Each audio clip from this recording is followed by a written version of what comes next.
নিন্দুকেরে বাসি আমি সবার চেয়ে ভালো, দুঃখ জনমের বন্ধু আমার, আধার রাতের আলো। হ্যালো এভরিওয়ান, আসসালামু আলাইকুম। সাথে আছি আমি হুমায়রা। আবারও দৈনন্দিন কাজের এক অংশ নিয়ে তোমাদের সাথে হাজির হলাম। আশা করি সম্পূর্ণ ভিডিওটি সাথেই থাকবা।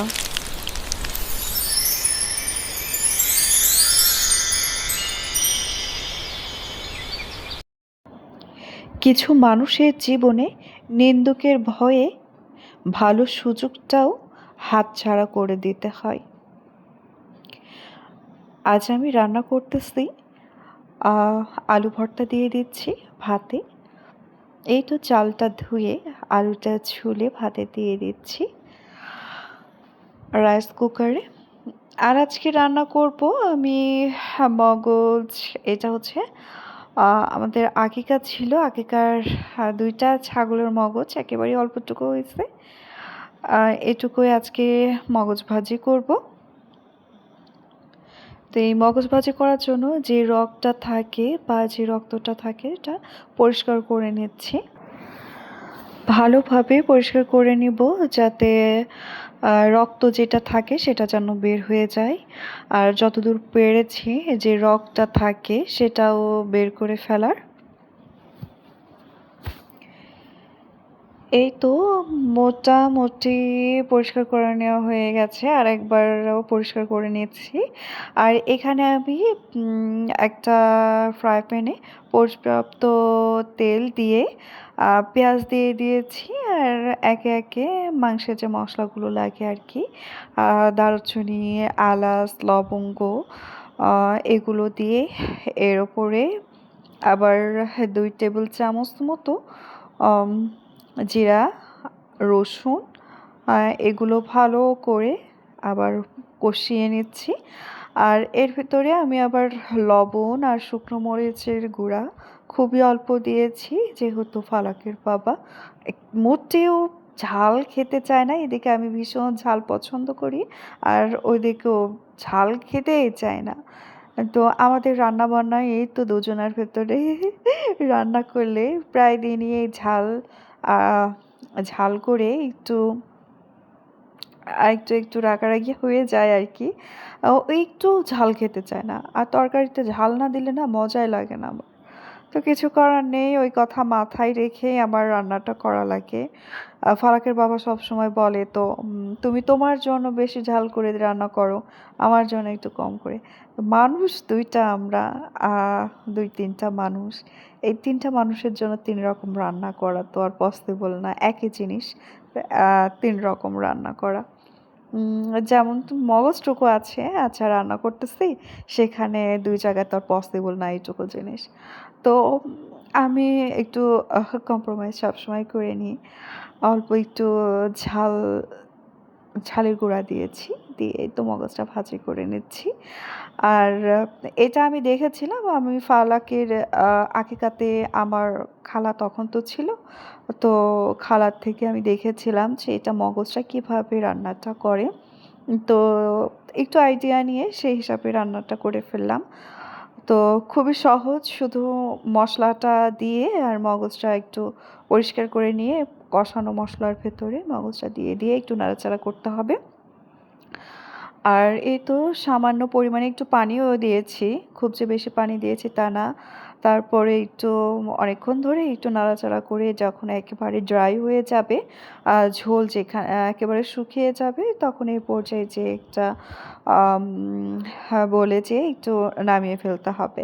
এই তো সব কিছু মিলে ঘ্রাণটাও বেশ সুন্দর আসছিল, আর খেতেও কিন্তু ভীষণ মজা। তো আমার এক পদ রান্না হয়ে গেছে, আর একটা পদ তো রান্না করতে হবে। এই জন্য আমি চিংড়ি মাছ এখানে নিয়ে নিয়েছি, আর ভেন্ডি আর আলু কাটি করে নিয়েছি। আগে প্রথমে আমি লবণ আর হলুদ দিয়ে চিংড়ি মাছটা একটু নেড়ে চেড়ে নিয়ে আবার তেলে দিয়ে দিয়েছি। এখানে এই তো ভাজা হয়ে গেছে চিংড়ি মাছটা। এরপর তেল, খুব সামান্য তেল আমরা খাই, খুব যে বেশি তেল না, একেবারে স্বাভাবিক তেলটা দিয়ে এখানে আমি কাঁচা মরিচ দিয়ে দিয়েছি। শুকনা মরিচটা এই কয়দিন আমি একটু অ্যাভয়েডই করছি, যেহেতু অ্যাসিডিটির প্রবলেম আমাদের সবারই হচ্ছে। ফালাকের বাবার, আমার। শুকনা মরিচটা খাবারটা ভালো না, একেবারে অ্যাভয়েড করাটা উচিত, কিন্তু শুকনো মরিচের যে তরকারিটা দেখতে সুন্দর লাগবে, খেতে ভালো লাগবে, দেখতে সুন্দর লাগবে, এই করে করে শুকনো মরিচটা আমি বাদ দিতে পারছিলামই না। তো এটাতে আমি তো কাঁচা মরিচ দিয়ে দিয়েছি, আর মশলাটা যখন আমার কষানো হয়ে গেছে তখন আমি সেই পর্যায়ে আগে থেকে ভেজে রাখা চিংড়ি দিয়ে দিলাম, তারপরে তো ভেন্ডি আর আলু দিয়ে দিলাম। আর পাশে ইন্ডাকশনে আমি একটু পানি গরম করে রাখছিলাম, যাতে কষানো তরকারির ভেতরে গরম পানিটা দিলে তরকারির স্বাদটা বেশ ভালো আসে আর কি। আর এদিকে আমার ভাতও হয়ে গেছে এদিকে। সব কিছু মিলিয়ে ভাবলাম যে তরকারিটা একটু হতে থাক। আর এদিকে ডিম নিয়ে নিয়ে আসছে ফালাকের বাবা 2 দিন আগে। আসলে আমার ডিমটা ফ্রিজে তোলা হয় না। এজন্য পরিষ্কার করব যে সাথে, সাথে সেটাও হয় না। তো এদিকে হচ্ছে আমি ডিমটা একটু পরিষ্কার করে নিচ্ছি। উম আমাদের হচ্ছে ডিমটা বেশি লাগে। ফালাক তো ডিম ভীষণ পছন্দ করে। এজন্য আমার আর ফ্রিজে তোলা হয় না। মিনিমাম ১ কাঁচি ডিম অমন আমার খুবই অল্প দিন, ১০ দিনে অমন শেষ হয়ে যায়। ১০ হাইয়েস্ট ১২-১৩ দিনের ভেতরেই ডিম শেষ হয়ে যায়। তো একে, একে ডিমগুলো একটু পরিষ্কার করে নিচ্ছি। এই কাজটা আগে আমি খুব তাড়াতাড়ি করতাম। যখন ডিম নিয়ে আসতো, তখন ডিমটা পরিষ্কার করে পানি ঝরিয়ে আমি ফ্রিজে রেখে দিতাম। কিন্তু এখন হয় কি, আ তাড়াতাড়ি ফুরিয়ে যাবে এজন্য আর ফ্রিজে রাখা হয় না।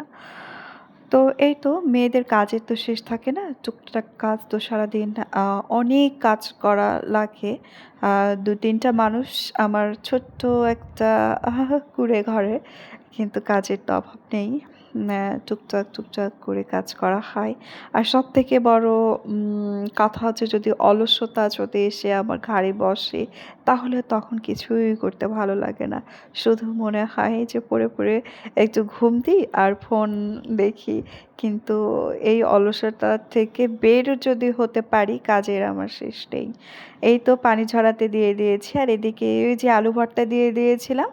আর শুকনা মরিচ ভেবেছি যে খাবোই না।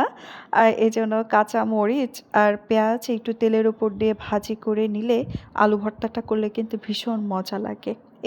এটা আমি আমার মায়ের কাছ থেকে শিখেছি। অনেক কিছুই, অনেক রান্নাটাই আমার মায়ের মতোই হয় মোটামুটি। এইদিকে ফারাকের জন্য আমি একটা হেজাব তৈরি করছিলাম। সেজন্য একটু মেজারমেন্ট দিয়ে কেটে নিচ্ছি। আম ফালাকের একটা হেজাবের প্রয়োজন ছিল।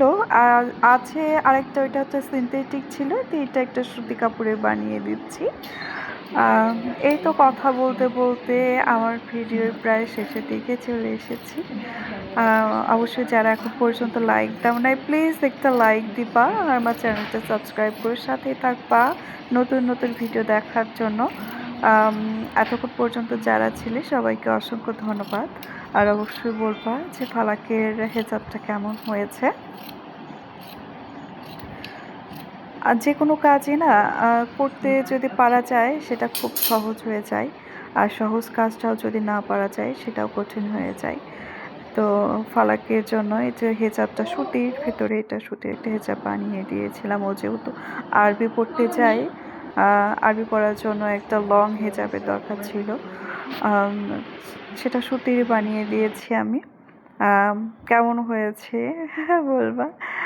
আ এতক্ষণ এতক্ষণ পর্যন্ত যারা ছিলা সবাইকে অসংখ্য ধন্যবাদ। ইনশাআল্লাহ পরবর্তী ভিডিওতে আবার কথা হবে। সবাইকে আল্লাহ হাফেজ। সবাইকে আসসালামু আলাইকুম।